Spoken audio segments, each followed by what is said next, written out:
जय श्री कृष्ण दोस्तों। आशा करती हूँ कि आपने इससे पहले के सभी अध्याय ध्यानपूर्वक श्रवण किए होंगे।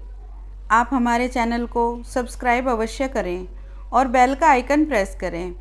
इससे आपको आने वाली वीडियो का नोटिफिकेशन मिलता रहेगा और आप क्रमबद्ध तरीके से कथा का रसपान करते रहेंगे।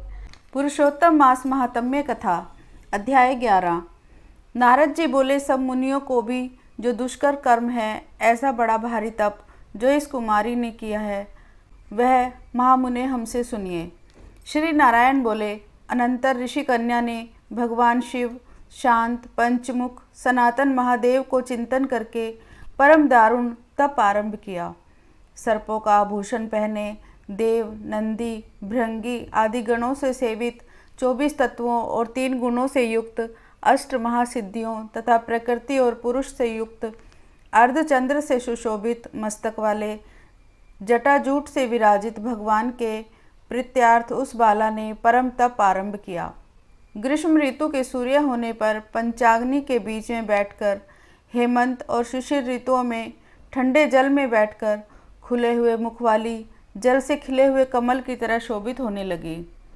सिर के नीचे फैली हुई काली और नीली अलकों से ढकी हुई वह जल में ऐसे मालूम होने लगी जैसे कीचड़ की लता सेवारों के समूह से घिरी हो। शीत के कारण नासिका से निकलती हुई शोभित धूम राशि इस तरह दिखाई देने लगी जैसे कमल से मकरंद पार करके भ्रमर पंक्ति जा रही हो। वर्षा काल में आसन से युक्त चौतरे पर बिना छाया के सोती थी। उस कन्या के इस प्रकार के कठिन तप को सुनकर इंद्र बहुत चिंतित हो गए। सब देवताओं से, दुर्धर्षा और ऋषियों से उनको ईर्ष्या होने लगी। उस ऋषि कन्या के तप में लगे रहने पर, हे राजन, हे क्षत्रिय भूषण, जो 9000 वर्ष व्यतीत हो गए। उस बाला के तप से भगवान शंकर ने प्रसन्न होकर उसे अपना इंद्रियातीत निज स्वरूप दिखलाया। भगवान शंकर को देखकर देह में जैसे प्राण आ जाए वैसे सहसा खड़ी हो गई और तप से दुर्बल होने पर भी वह बाला उस समय हृष्ट-पुष्ट हो गई। बहुत वायु और घाम से कलेश पाई हुई वह शंकर को बहुत अच्छी लगी और उस कन्या ने झुककर पार्वतीपति शंकर को प्रणाम किया। उन विश्ववंदित भगवान का मानसिक उपचारों से पूजन करके और भक्ति युक्त चित्त से जगत के नाथ की स्तुति करने लगी। कन्या बोली, हे पार्वती प्रिय, हे प्राणनाथ, हे प्रभो, हे भृग, हे भूतेश, हे गौरीश, हे शंभो, हे सोम सूर्य अग्नि नेत्र, हे तमः, हे मेरे आधार मुंडस्थि मालिन, आपको प्रणाम है। अनेक तापों से व्याप्त है, अंगों में पीड़ा जिसके ऐसा तथा परम घोर संसार रूपी समुद्र में डूबा हुआ, दुष्ट सर्पों तथा काल के तीक्ष्ण दांतों से डसा हुआ मनुष्य भी यदि आपकी शरण में आ जाए तो मुक्त हो जाता है। हे विभो, जिन आपने बाणासुर को अपनाया और मरी हुई अलर्क राजा की पत्नी को जिलाया, ऐसे आप, हे दयानाथ, भूतेश, चंडीश, भव्य, भवत्राण, मृत्युंजय, प्राणनाथ, हे दक्ष प्रजापति के मुख को ध्वंस करने वाले, हे समस्त शत्रुओं के नाशक, हे सदा भक्तों को संसार से छुड़ाने वाले, हे जन्म के हर्ता, हे प्रथम सृष्टि के कर्ता, हे प्राणनाथ, हे पाप को नाश करने वाले, आपको नमस्कार है। अपने सेवकों की रक्षा कीजिए। हे निरपड़ी भाग्यवती मेधावी की तपस्विनी कन्या, इस प्रकार मन से और वाणी से शंकर की स्तुति करके चुप हो गई। श्री कृष्ण बोले, कन्या द्वारा की हुई स्तुति सुनकर उसके किए हुए उग्र तप से प्रसन्न होकर मुख कमल सदाशिव कन्या से बोले, हे तपस्विनी, तेरा कल्याण हो। तेरे मन में जो भी अभीष्ट हो वह वर तू मांग।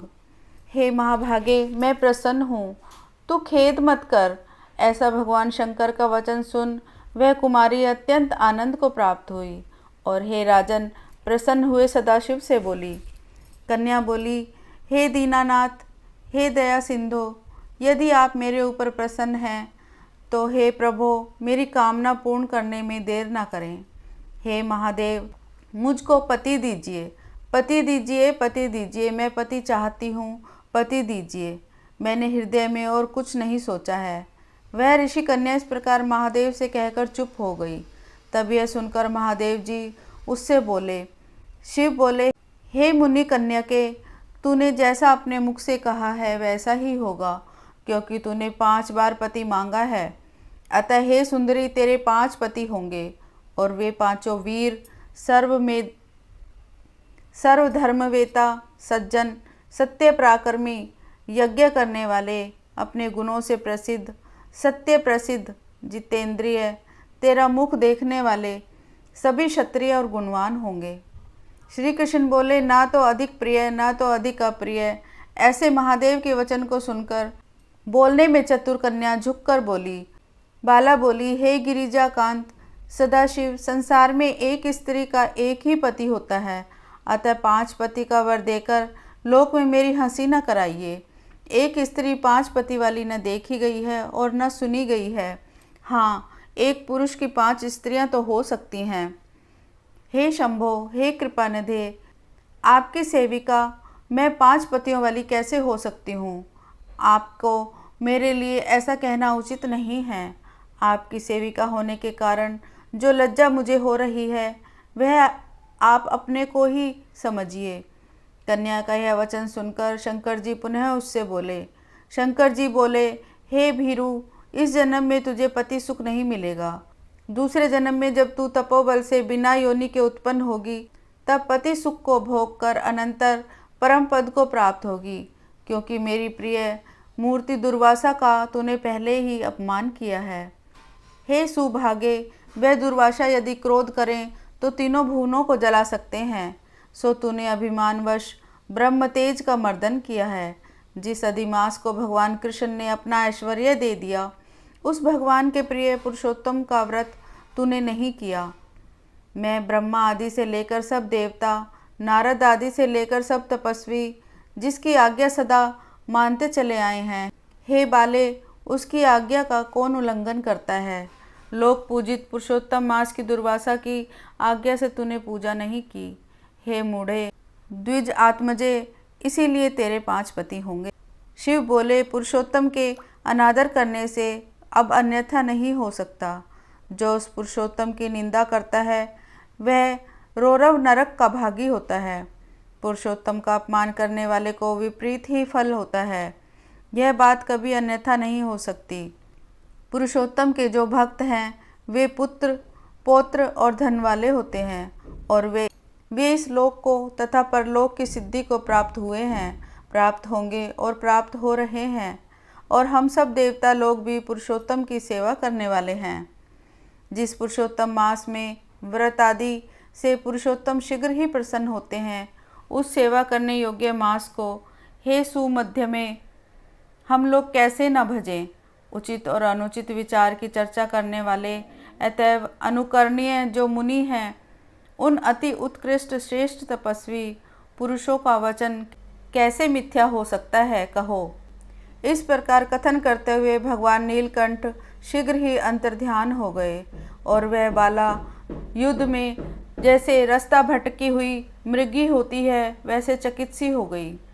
सूत जी बोले, हे मुनीश, रेखा सदृश चंद्रमा से युक्त मस्तक वाले सदाशिव उत्तर दिशा की प्रति चले गए। तब वृत्रासुर को मारकर जैसे इंद्र को चिंता हुई थी, उसी प्रकार मुनिराज की कन्या को चिंता बाधा करने लगी। इस प्रकार पुरुषोत्तम मास महात्म्य में 11वां अध्याय संपूर्ण हुआ। ओम श्री कृष्णाय नमः।